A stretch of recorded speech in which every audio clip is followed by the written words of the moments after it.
प्यारे प्यारे दोस्तों, नमस्कार। स्वागत है आप सभी का मेरे यूट्यूब चैनल में। और आज हम लोग NCERT क्लास 10 चैप्टर 1 हिंदी के पाठ्य पुस्तक को पढ़ेंगे। और हमारे किताब का नाम है कृतिका के बुक से है। और चैप्टर का नाम है माता का आंचल, जिसको लिखा है शिव पूजन सहाय ने। जहाँ लड़कों का संग तहाँ बाजे मृदंग, जहाँ बुढ़ों का संग तहाँ खर्चे का तंग। हमारे पिता तड़के तड़के उठकर निवट नहाकर पूजा करने बैठ जाते थे।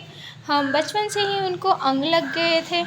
माता से केवल दूध पीने तक का ही नाता था, इसलिए पिताजी के साथ ही हम भी बाहर की बैठक में सोया करते थे। वह अपने साथ ही हमें भी उठाते और साथ ही नहला धुलाकर पूजा पर बिठा लेते। हम भभूत का तिलक लगा देने के लिए उनको करने लगते थे। कुछ हंसकर, कुछ झुंझलाकर और कुछ डांटकर वह हमारे चौड़े लीलार में त्रिपुंड कर देते थे। हमारे लीलार में भभूत खूब खुलती थी।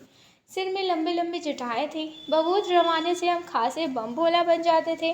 पिताजी हमें बड़े प्यार से भोलानाथ कहकर पुकारा करते थे, पर असल में हमारा नाम था तारकेश्वर नाथ। हम भी उनको बाबूजी कहकर पुकारा करते और माता को मैया। जब बाबूजी रामायण का पाठ करते तब हम उनके बगल में बैठे बैठे आईने में अपना मुंह निहारा करते। जब वह हमारी ओर देखते तब कुछ लजाकर और मुस्कुराकर आईना नीचे रख देते थे। वह भी मुस्कुरा पड़ते थे। पूजा पाठ कर चुकने के बाद वह राम राम लिखने लगते। अपनी एक रामनामा बही पर 1000 नाम लिखकर वह उसे पाठ करने की पोथी से बांधकर रख देते। फिर 500 बार कागज के छोटे छोटे टुकड़ों पर राम नाम लिखकर आटे की गोलियों में लपेटते और उन गोलियों को लेकर गंगा जी की ओर चल पड़ते थे। यहाँ पे चित्र भी दिखाया गया है पिताजी और पुत्र का। उस समय भी हम उनके कंधे पर विराजमान रहते थे। जब वो गंगा में एक एक आटे की गोलियां फेंककर मछलियों को खिलाने लगते तब भी हम उनके कंधे पर ही बैठे बैठे हंसा करते थे। जब वो मछलियों को चारा देकर घर की ओर लौटने लगते तब बीच रास्ते में झुके हुए पेड़ों की डालों पर हमें बिठाकर झूला झुलाते थे। कभी कभी बाबूजी हमसे कुश्ती भी लड़ते। वह शिथिल होकर हमारे बल को बढ़ावा देते और हम उनको पछाड़ देते थे। यह उतान पर जाते और हम उनकी छाती पर चढ़ जाते थे। जब हम उनकी लंबी लंबी मूछें उखाड़ने लगते तब वह हंसते हंसते हमारे हाथों को मूछों से छुड़ाकर उन्हें चूम लेते थे। फिर जब हमसे खट्टा और मीठा चुम्मा मांगते तब हम बारी बारी से अपना बायां और दाहिना गाल उनके मुंह की ओर फेर लेते थे। हम बाएं का खट्टा चुम्मा लेकर जब वह दाहिने का मीठा चुम्मा लेने लगते तब हम दाढ़ी या मूछ हमारे कोमल गालों पर गड़ा देते। हम झुंझलाकर फिर उनकी मूछें नोचने लगते थे और इस पर वह बनावटी रोने लगते थे और हम अलग खड़े खड़े खिलखिलाकर हंसने लग जाते थे। उनके साथ हंसते हंसते जब हम घर आते तब उनके साथ ही हम भी चौके पर खाने बैठते थे। वह हमें अपने ही हाथ से फूल के कटोरे में गोरस और भात सान कर खिलाते थे। जब हम खाकर अफर जाते तब मैया थोड़ा और खिलाने के लिए हट करती थी। वह बाबूजी से कहने लगती, आप तो 4-4 दाने के कौड़े बच्चे के मुंह में देते जाते हैं। इससे वह थोड़ा खाने पर भी समझ लेता है कि वह बहुत बड़ा खा गए। आप खिलाने का ढंग नहीं जानते। बच्चे को भर मुँह कौर खिलाना चाहिए। जब खाएगा बड़े बड़े कौर तब पाएगा दुनिया में ठौर। देखिए मैं खिलाती हूँ। मर्दुए क्या जाने कि बच्चों को कैसे खिलाना चाहिए और महतारी के हाथ से खाने पर बच्चों का पेट भी भरता है। यह कहकर वह थाली में दही भात सानती और अलग अलग तोता मैना कबूतर हंस मोर आदि के बनावटी नाम से कौर बनाकर यह कहते हुए खिलाती जाती कि जल्दी खा लो नहीं तो उड़ जाएंगे। पर हम उन्हें इतनी जल्दी उड़ा जाते थे कि उड़ने का मौका ही नहीं मिलता था। जब हम सब बनावटी चिड़ियों को चट कर जाते थे तब बाबूजी कहने लगते, अच्छा अब तुम राजा हो, जाओ खेलो। बस हम उठकर उछलने कूदने लगते थे। फिर रस्सी में बंधा हुआ काठ का घोड़ा लेकर नंग धड़ंग बाहर गली में निकल जाते थे। जब कभी मैया हमें अचानक पकड़ पाती तब हमारे लाख छटपटाने पर भी एक चुल्लू कड़वा तेल हमारे सिर पर डाल ही देती थी। हम रोने लगते और बाबूजी उस पर बिगड़ खड़े होते, पर वह हमारे सिर में तेल बोतकर हमें उबट कर ही छोड़ती थी। फिर हमारी नाभि और लिलार में काजल की बिंदी लगाकर चोटी गूंथती और उसमें फूलदार लड्डू बांधकर रंगीन कुर्ता टोपी पहना देती। हम खासे कन्हैया बनकर बाबूजी की गोद में सिसकते सिसकते बाहर जाते। बाहर आते ही हमारी बाट जोहने वाले बालकों का एक झुंड मिल जाता था। हम उन खेल के साथियों को ही देखते ही सिसकना भूलकर बाबूजी की गोद से उतर पड़ते और अपने हम जोलियों के दल में मिलकर तमाशे करने लग जाते थे। तमाशे भी ऐसे वैसे नहीं, तरह तरह के नाटक। चबूतरे का एक कोना ही नाटक घर बनता था। बाबूजी जिस छोटी चौकी पर बैठकर नहाते थे वही रंगमंच बनती।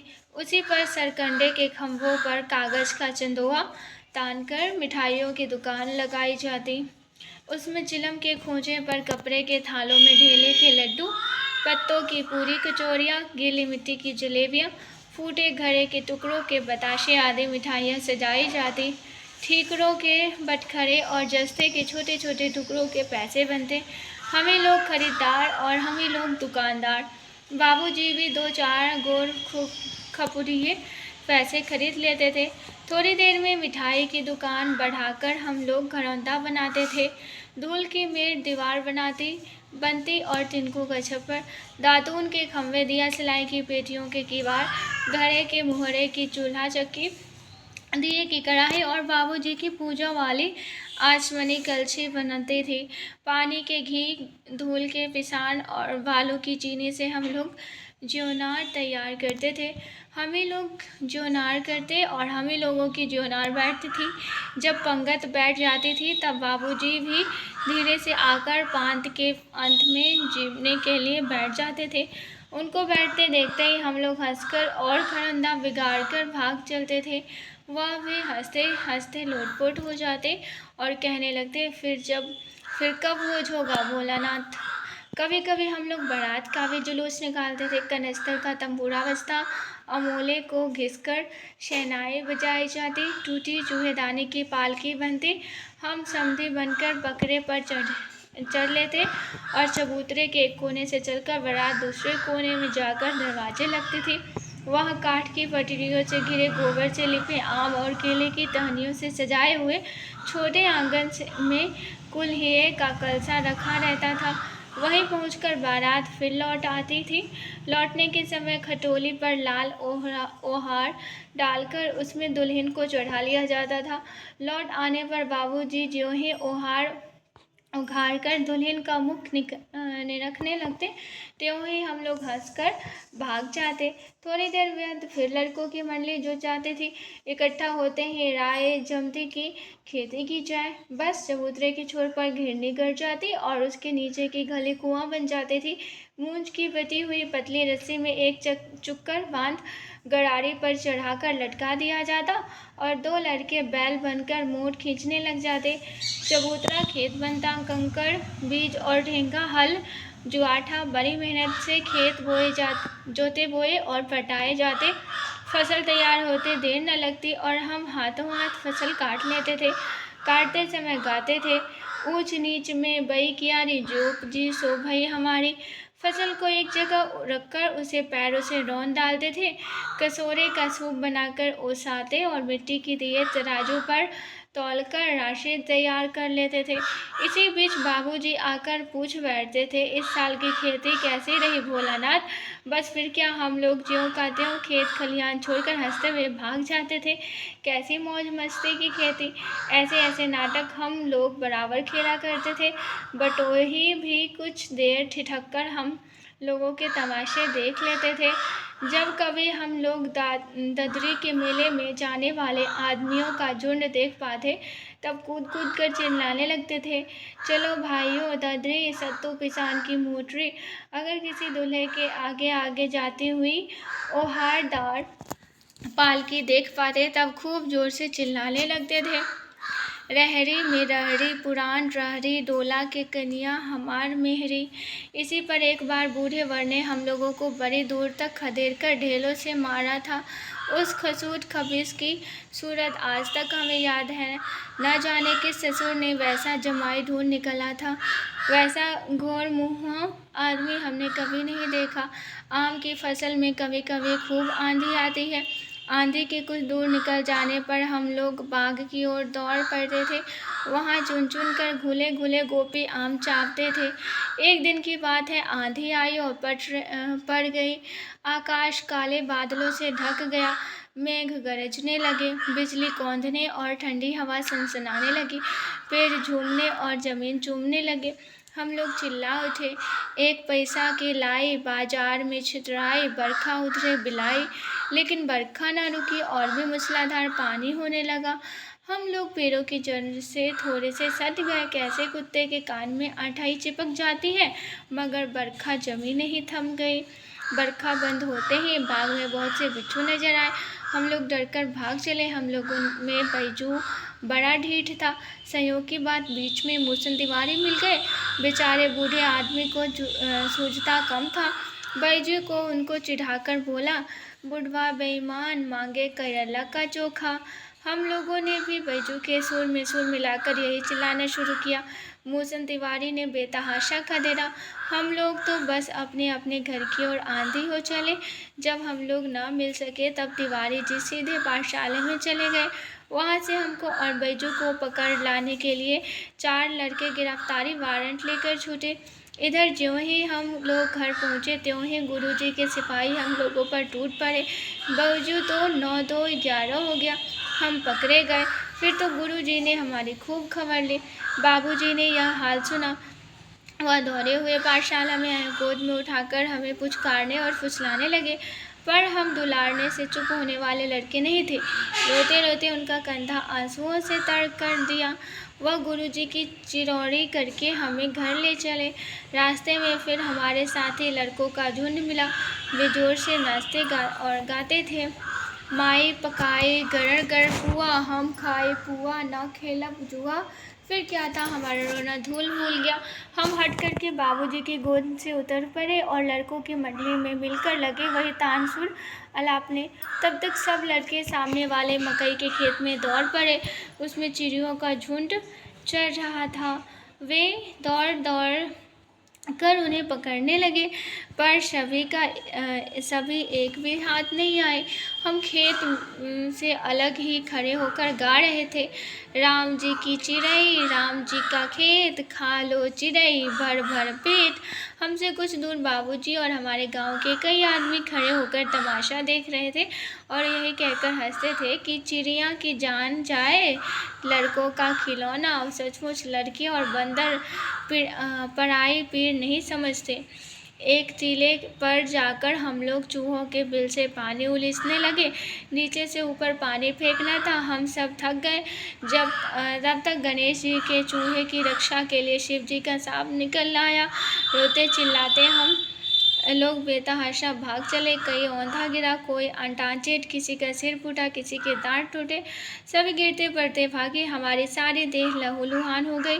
पैरों के तलवे कांटों से छलनी हो गई। हम एक सुर से दौड़े हुए आए और घर में घुस गए। उस समय बाबूजी बैठक के ओसारे में बैठकर हुक्का घुर्रा रहे थे। उन्होंने हमें बहुत पुकारा, पर उनकी अनसुनी करके हम दौड़ते हुए मैया के पास ही चले गए। जाकर उसी की गोद में शरण ली। मैया चावल अमनिया कर रहे थे। हम उसी के आंचल में छिप गए। हमें डर से कांपते देखकर वह जोर से रो पड़ी और सब काम छोड़ बैठी। अधीर होकर हमारे भय का कारण पूछने लगी। कभी हमें अंग भरकर दबाती और कभी हमारे अंगों को अपने आंचल से पोंछकर हमें चूम लेती। बड़े संकट में पड़ गई। झटपट हल्दी पीसकर हमारे गाँव पर थोपी गई। घर में कोहराम मच गया। हम केवल धीमे सुर से सा कहते हुए मैया के आंचल में लुके चले जाते थे। सारा शरीर थर-थर काँप रहा था, रोंगटे खड़े हो गए थे। हम आँखें खोलना चाहते थे पर वे खुलती न थीं। हमारे काँपते हुए होठों को मैया बार-बार निहार कर रोती और बड़े लाड़-प्यार से हमें गले लगा लेती थी। इसी समय बाबूजी दौड़े आए, आकर झट हमें मैया की गोद से अपनी गोद में लेने लगे, पर हमने मैया के आंचल के प्रेम और शांति के चंदोबे की छाया न छोड़ी। अब यहाँ पे प्रश्न अभ्यास दिया गया है, उसको आप लोग देख सकते हैं। और इस चैप्टर को पढ़ने के बाद आप लोगों को पता चल गया होगा कि माता का आंचल क्यों दिया गया है शीर्षक। तो ये चैप्टर सुनने के लिए आप सभी का बहुत बहुत धन्यवाद।